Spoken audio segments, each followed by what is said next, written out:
नमस्कार दोस्तों, हमारे YouTube चैनल पर आपका स्वागत है जिसका नाम है टीचिंग मेथड्स। और दोस्तों आज हम देखेंगे हिंदी शिक्षण विधियों के 15 अति महत्वपूर्ण प्रश्न। तो चलते हैं बिना देर किए पहले प्रश्न पे। पहला प्रश्न है, वाइगोत्स्की के विचारों पर आधारित कक्षा में रिक्त स्थान पर सबसे अधिक बल दिया जाता है। देखिए हमें किसका देखना है, वाइगोत्स्की के बारे में देखना है। कविता दोहराने, कार्यपत्र को कहानी सुनने या परस्पर अंतःक्रिया। तो देखिए वाइगोत्स्की कौन है। वाइगोत्स्की ने क्या दिया था दोस्तों, आपको पता है। वाइगोत्स्की ने जो सामाजिक सांस्कृतिक सिद्धांत है दोस्तों, सामाजिक सांस्कृतिक सिद्धांत है भाषा का, वो किसने दिया था, वो दिया था वाइगोत्स्की ने। ठीक है, ये सबको पता है। अब देखिए होता क्या है, होता यह है कि लेव वाइगोत्स्की ने बताया क्या, सामाजिक सांस्कृतिक सिद्धांत। अब होता क्या है, सामाजिक क्या होता है भाई, समाज। सामाजिक मतलब समाज, और सांस्कृतिक मतलब संस्कृति, यानी समाज में और संस्कृति में बालक इनका अनुकरण करता है। और क्या करता है, अधिगम करता है। अनुकरण करके वो बालक सीखता है ना। तो देखिए समाज में क्या होगा, लोग रहेंगे, पास पड़ोस रहेंगे, परिवार, मित्र और उसके बड़े बुजुर्ग है ना। तो इन सब से वो क्या करेगा, परस्पर अंतःक्रिया करेगा और फिर क्या करेगा, सीखेगा। ये चीज़ किसने बताई, वाइगोत्स्की ने बताई। भाई परस्पर अंतःक्रिया करेगा, उनसे अच्छी बातचीत करेगा तो संप्रेषण कौशल का विकास होगा। इस प्रकार आपके पहला प्रश्न है वहाँ विकल्प नंबर 4 बिल्कुल सही उत्तर हो जाता है। आगे चलते हैं दोस्तों प्रश्न संख्या 2 पर। प्रश्न संख्या 2 है कि कौन सा प्रश्न बच्चों की भाषा क्षमता का सही आकलन करेगा। तो देखिए भाषा क्षमता का सही आकलन करना है। तो देखिए आकलन आप जानते हो, इसमें जैसे बालक जो भी कार्य प्रदर्शन, जो भी व्यवहार वगैरह करता है, उसका लेखा जोखा आकलन में होता है। लेकिन एक चीज़ ये भी याद रखना, यहाँ पर वाक्य आ रखे हैं 4, तो इनमें भाषा क्षमता का सही आकलन कब होगा, कि आकलन में क्या होता है कि बच्चा जैसे क्यों, कैसे, किस लिए, है ना, किस प्रकार, इन सब अगर प्रश्नों पे ज़्यादा से ज़्यादा चिंतन करेगा, मनन करेगा, सोचेगा, है ना, ज़्यादा से ज़्यादा जिस वाक्य में चिंतन हो रहा है वो समझ लेना भाषा का सही आकलन होगा। वो भाषा का सही प्रयोग करना सीख गया तभी तो वो चिंतन करेगा, तर्क करेगा ना। तो पहला कथन है कि लड़की ने किसके दाम नहीं बताए। तो देखिए कोई वस्तु है वो तो निश्चित है, उस वस्तु का नाम बता दिया, तो यहाँ भाषमता का उतना सही आकलन पूछा, उतना सही आकलन नहीं हो रहा। लड़की टोकरी में क्या भेज रही थी, तो यहाँ पर भी सही आकलन नहीं है। आजकल आम का दाम कितना, तो वो भी निश्चित है, ये तो निश्चित चीज़ें हैं। जैसे आजकल आम का दाम कितना, तो वो निश्चित है, या तो 40 या 50 जो भी आ रखा है वो होगा, है ना। लड़की ने किसके दाम नहीं बताया, मान लीजिए आम या सेव जो भी है वो हो जाएगा। तो ये तो निश्चित उत्तर है। अब यहाँ पूछा है क्यों, कैसे, है ना, चिंतन करना पड़ेगा, विस्तृत उत्तर देना पड़ेगा। तो यदि तुम आम बेचोगे तो उसके कितने दाम लोगे और क्यों लोगे, है ना। तो कितने दाम लोगे, क्यों लोगे, इन पे वो सोचेगा, चिंतन करेगा, विस्तृत उत्तर बताएगा। तो यहाँ पर ये भाषा क्षमता का सही आकलन हो जाएगा।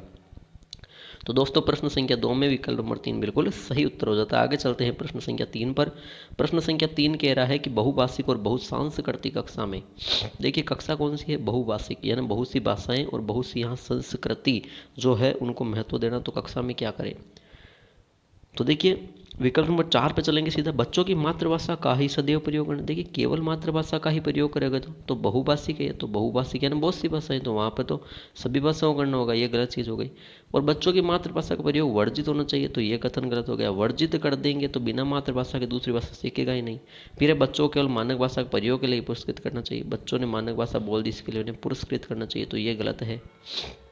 पुरस्कृत करोगे तो फिर क्या होगा, बच्चों में ओवर कॉन्फिडेंस हो जाएगा, वो कम सीखेगा ना बाद में। जबकि लिखा है कि बच्चों की जो मातृभाषा है उसे क्या मिले, समुचित स्थान मिले, समुचित स्थान, समुचित सम्मान देवे और फिर मानक भाषा से परिचय करवाए। तो ये विकल्प यहाँ पे बिल्कुल सही हो जाएगा। आपकी उसकी जो मातृभाषा है उसे भी समुचित स्थान देना चाहिए और उसके बाद उस मातृभाषा को मानक भाषा से जोड़कर सिखाना चाहिए। तो इस प्रकार जो प्रश्न संख्या 3 है दोस्तों, वहाँ विकल्प नंबर 1 बिल्कुल सही उत्तर हो जाएगा। आगे चलते हैं प्रश्न संख्या 4 पे।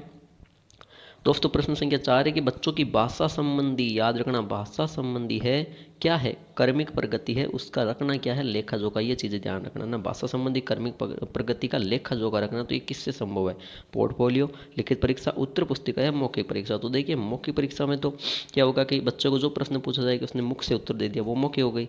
तो वहाँ कोई भाषा संबंधी कर्मिक प्रगति और लेखा जोखा नहीं हो रहा है, ठीक है। उत्तर पुस्तिका में तो लिखने के काम आ रही, उत्तर लिखेंगे, और लिखित परीक्षा में ये होगी जो भी प्रश्न पूछे वो लिखित परीक्षा होगी। तो ये है, वो तो हट जाएंगे विकल्प। बच्चा कौन सा, पोर्टफोलियो बचा, है ना। तो पोर्टफोलियो होता क्या है दोस्तों, जो पोर्टफोलियो होता है आपको बता दूं, यह एक जो भाषा संबंधी आकलन है ना, इसी का एक उपकरण है। पोर्टफोलियो में क्या होता है कि जो छात्र जो भी कार्य प्रदर्शन कर रहा है या ना जो उसकी प्रगति से संबंधित है ना, जो भी कार्य प्रदर्शन कर रहा है जो उसकी कर्मिक प्रगति से संबंधित है, उसका संग्रह है, उसका लेखा जोखा रखा जाता है, वो होता है पोर्टफोलियो। ठीक है, और ये पोर्टफोलियो याद रखना प्राथमिक स्तर पे काम आता है। कब? प्राथमिक स्तर पे। तो इस प्रकार आपके जो प्रश्न संख्या 4 है वहाँ विकल्प नंबर 1 बिल्कुल सही उत्तर हो जाता है। आगे चलते हैं प्रश्न संख्या 5 पर। दोस्तों प्रश्न संख्या 5 है, निम्न में से क्या एक उपचारात्मक शिक्षण का एकमात्र लक्ष्य है? ध्यान क्या रखना है, उपचारात्मक शिक्षण का पूछा है और क्या पूछा है, एकमात्र लक्ष्य क्या है? एकमात्र लक्ष्य ये देखो कि बच्चों के अधिगम से संबंधित समस्याओं को हल करना, बच्चों के अधिगम से संबंधित समस्याओं को बढ़ाना। समस्याएं बढ़ाएंगे तो उपचारात्मक शिक्षण थोड़ी ना होगा। अधिगम से संबंधित में ध्यान ना देंगे, इग्नोर कर दिया तो ये भी गलत। तो ये जब दो कथन गलत हो चुके हैं तो फिर ये उपयुक्त सभी भी गलत हो जाएगा। बच्चा कौन सा? पहला विकल्प बच्चा, कि बच्चों की अधिगम से संबंधित समस्याओं को हल करना, बिल्कुल सही है ना। निदान में क्या होता है? समस्याओं की पहचान करना, है ना, कठिनाई की पहचान करना। ये तो होता है निदानात्मक परीक्षण में, ठीक है, पहचान करना। जबकि समस्याओं का आप हल कर रहे हो, ये हल क्या है? उपचारात्मक शिक्षण है ना, शिक्षण में सुधार कर रहे हो आप। ठीक है, तो इस प्रकार प्रश्न संख्या जो 5 है वहाँ विकल्प नंबर 1 सही हो जाता है। आगे चलते हैं प्रश्न संख्या 6 पर। प्रश्न संख्या 6, निम्न में से कौन सा पाठ्य पुस्तक का बाह्य गुण नहीं है? दोस्तों जो पाठ्य पुस्तक है, देखिए आपको बता दूं, भाषा की जो सबसे पहले पाठ्य पुस्तक की रचना किसने की? तो नाम याद रखना दोस्तों, कोमेनियस। ठीक है, एक प्रश्न ये बन गया, भाषा की सबसे पहले पाठ्य पुस्तक का नाम, पाठ्य पुस्तक की रचना की थी कोमेनियस ने। ठीक है, अब देखिए पाठ्य पुस्तक के गुण होते हैं 2। कितने होते हैं? 2 गुण। एक होता है बाहरी और दूसरा होता है आभ्यंतर। तो यहाँ बाहरी गुण नहीं है, ये चीज़ पूछी है। शैलीगत विविधता, आवरण, जिल्द या मूल्य। तो देखिए मूल्य के बारे में पढ़ते हैं। देखिए मूल्य है वो इसका क्या है? बाहरी गुण होता है। मूल्य अंदर लिखा हुआ है, नहीं, आंतरिक गुण नहीं होगा, आंतरिक विषय वस्तु से संबंधित होता है। ठीक है, तो यहाँ पे मूल्य है वो क्या है? वो तो बाहरी गुण है, तो ये गलत हो जाएगा, है ना, बाहरी गुण है ये तो। मूल्य इतना सस्ता, मतलब मूल्य है ना जो पाठ्यपुस्तक का वो सस्ता होना चाहिए, ताकि क्या है कि जो अभिभावक है उन पर ज़्यादा भार नहीं पड़े, खर्चा न आए और छात्र उसे आसानी से खरीद सके, है ना। ये बाहरी गुण में आएगा, याद रखना। जिल्द भी बाहरी गुण में आएगी। यहाँ पूछा बाहरी गुण नहीं है ना, जिल्द भी बाहरी गुण में आएगी। जिल्द पाठ्यपुस्तक की जिल्द है, प्रत्येक पाठ्यपुस्तक की जिल्द मजबूत होनी चाहिए। क्यों? क्योंकि प्राथमिक कक्षाओं में बच्चे किताबों को ज़्यादा फाड़ते हैं, इसलिए जिल्द जितनी मजबूत होगी दोस्तों तो पाठ्यपुस्तक नहीं फाड़ेंगे बल्कि पढ़ेंगे। ठीक है, तो जिल्द मजबूत होनी चाहिए, ये भी बाहरी गुण है। और आवरण आप जानते हो बाहरी गुण है। पाठ्यपुस्तक में जो आवरण होता है अंदर थोड़ी ना होता, बाहर होता है, तो आवरण भी पाठ्यपुस्तक का बाहरी गुण है। आवरण के बारे में है कि आवरण हमेशा आकर्षक होना चाहिए, इतना आकर्षक, और मतलब आकर्षक होते हैं तो क्या है, आकर्षक में जो प्राथमिक स्तर वाले बच्चे हैं ना, वो उससे क्या होते हैं, अट्रैक्ट होते हैं ना, आकर्षित होते हैं और उसको पढ़ने में रुचि लेंगे ना। इसलिए वहाँ पे ज़्यादा से ज़्यादा जो आवरण में क्या हो, रंगीन चित्र हो दोस्तों, क्या हो, रंगीन चित्रों से युक्त हो। किस स्तर पर मैं किस स्तर की बात कर रहा हूँ मैं? 1 से 5 की जो प्राथमिक स्तर वहाँ बात कर रहा हूँ। ऊपर की जो कक्षाएं है 6 से 8, 9, 10, 11, 12, उनके लिए रंगीन चित्रों से युक्त आवरण जरूर नहीं है। ठीक है, तो ये होता है आवरण। बाकी बची कौन सी? शैलीगत विविधता। तो ये क्या, बाहरी गुण नहीं होकर ये आंतरिक गुण है। ठीक है, ये आंतरिक गुण है दोस्तों।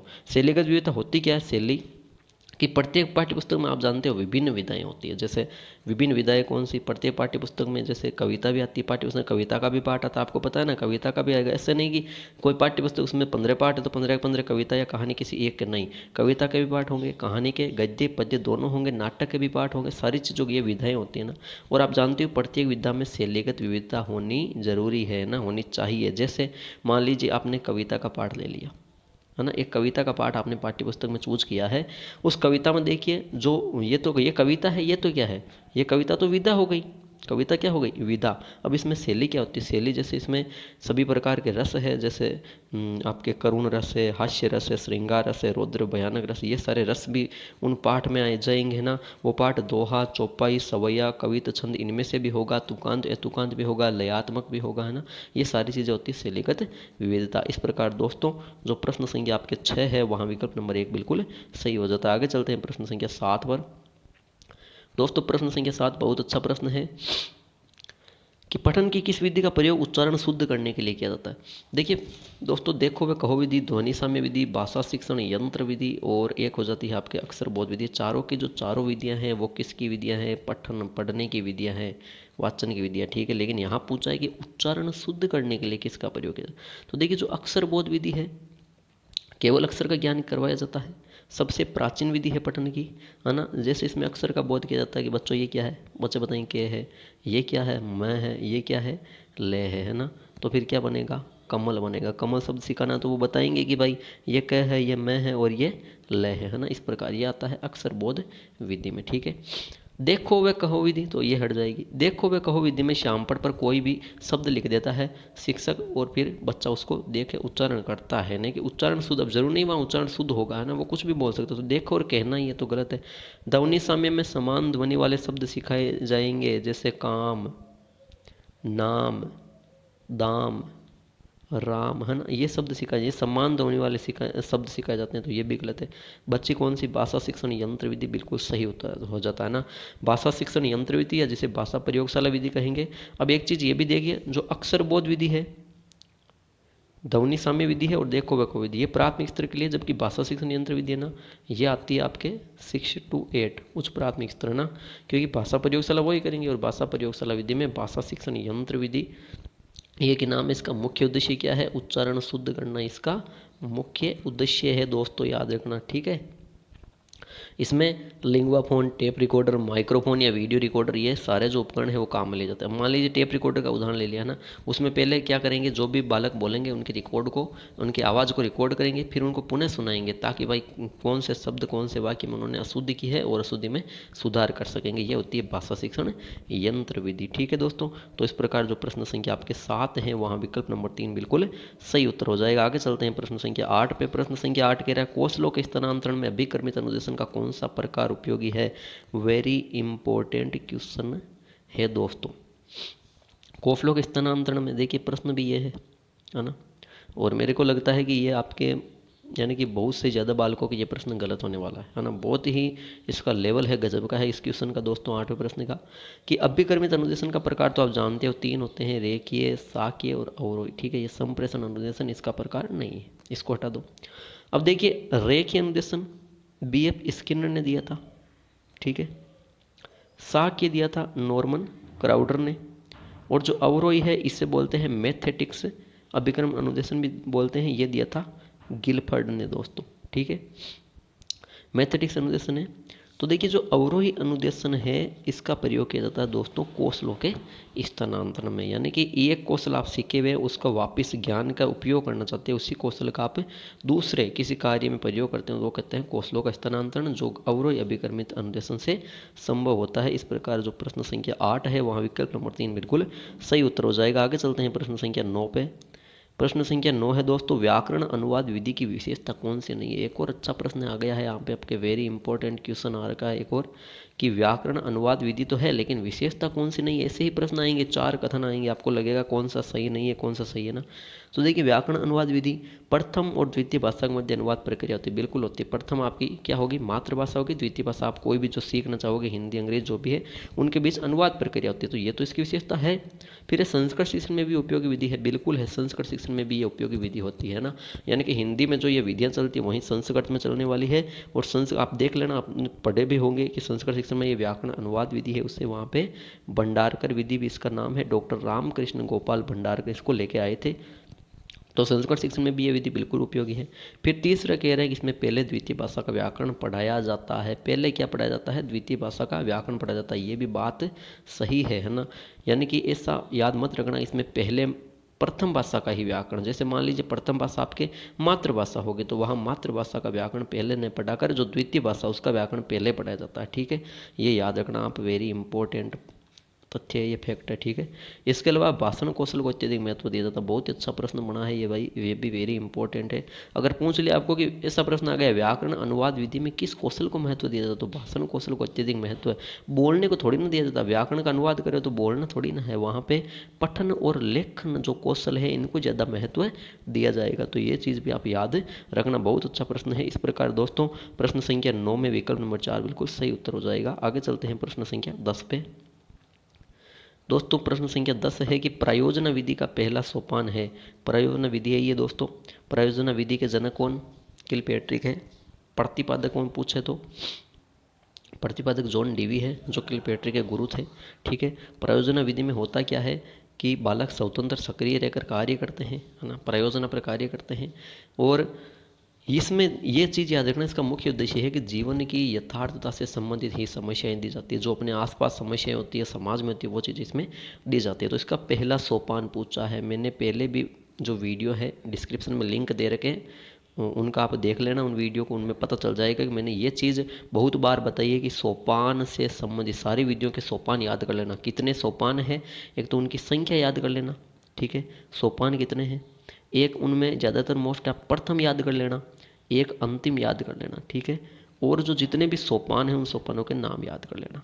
ये चीज़ें आप याद कर लो, बिल्कुल आपके नंबर आएंगे, ठीक है, क्योंकि सोपान से संबंधित डेफिनेटली प्रश्न आएगा एक दो, है ना।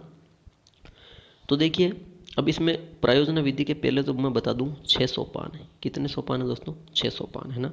6 में देखिए सबसे पहला सोपान है वो हो जाएगा परिस्थिति का निर्माण करना, ये हो जाएगा नंबर 1 पे, ठीक है, सबसे पहले परिस्थिति का निर्माण किया जाता है। नंबर 2 पे हो जाएगा दोस्तों कि योजना का चयन, इसके बाद क्या किया जाता है, योजना का चयन किया जाता है दोस्तों, योजना को चुना जाता है कि कौन सी योजना में कार्य करना है। तीसरी हो जाती है योजना का कार्यक्रम, योजना को कार्यक्रम बनाया जाता है ना, कि योजना को, ये जो योजना है वो चयन कर ली, अब कार्यक्रम किस योजना को इस प्रकार करना है, ये कार्यक्रम हुआ, ठीक है। फिर है योजना का क्रियान्वयन, ये चौथी क्रिया है, चौथा सोपान है इसका, योजना को क्रियान्वयन मतलब योजना को करना, योजना का कार्यक्रम बनाना अलग चीज़ हो गई ना, आप रूपरेखा बनाओगे, योजना का क्रियान्वयन यानी व्यवहार में कर दो उसको ना, कार्य को करना है उसको, ये होता है योजना का क्रियान्वयन। पांचवा कार्य होता है दोस्तों मूल्यांकन, कि जो भी हमने किया वो सही है कि नहीं है, सही है तो क्यों सही है, कितना सही है, और सही नहीं है तो क्यों सही नहीं है, ये होता है मूल्यांकन कार्य। और छठवां जो सोपान है, अंतिम सोपान है दोस्तों, वो होता है इसका लेखा जोखा रखना, विवरण रखना, या जिसे कहूँ लेखा जोखा विवरण या ब्यौरा एक ही चीज़ है। वहाँ पर लेखा जोखा आ गया तो भी ठीक है, विवरण आ गया तो भी ठीक है, ब्यौरा आ गया तो भी ठीक है, और अगर प्रतिवेदन नाम आ गया तो भी ठीक है, आप कंफ्यूज मत होना, वही अंतिम सोपान है। कभी प्रश्न ऐसा घुमा के एक बार देखा था मैंने, प्रायोजना विधि का अंतिम सोपान है ना, तो वहाँ पे प्रतिवेदन आया था, प्रायोजना का प्रतिवेदन रखना ना, तो वो प्रतिवेदन अगर लेखा जोखा न्याय है तो वो प्रतिवेदन मतलब रखना, मतलब लेखा जोखा रखना, ठीक है। तो यह है प्रायोजना विधि के 6 सोपान, याद रख लोगे दोस्तों। परिस्थिति निर्माण सबसे पहला है, योजना का चयन आता है दूसरे नंबर पे, तीसरा योजना का कार्यक्रम है, चौथा योजना का क्रियान्वयन है, पांचवें पे मूल्यांकन कार्य किया जाता है, छठवें पर लेखा जोखा विवरण ब्यौरा प्रतिवेदन रखा जाता है। तो इस प्रकार दोस्तों प्रश्न संख्या जो आपके 10 है वहाँ विकल्प नंबर 4 बिल्कुल सही उत्तर हो जाता है। आगे चलते हैं दोस्तों प्रश्न संख्या 11 पे। मौन वाचन शिक्षण का उद्देश्य, देखिए वाचन के 2 प्रकार है, आपको पता है, एक तो मौन वाचन है, दूसरा कौन सा है, शेषवर वाचन है। दोस्तों जो शेषवर वाचन है वो प्राथमिक कक्षाओं में महत्व होता है, जबकि मौन वाचन, वैसे मौन वाचन अगर पूछे कि आपको कितनी कक्षा शुरू किया जाता है, तीसरी कक्षा से, अगर ऑप्शन में तीसरी हो तीसरी से करना। हाँ उच्च प्राथमिक पे नाम आ जाए उच्च प्राथमिक में, या गहन अध्ययन निष्ठ मौन वाचन तो वो 6वीं कक्षा शुरू किया जाता है ना।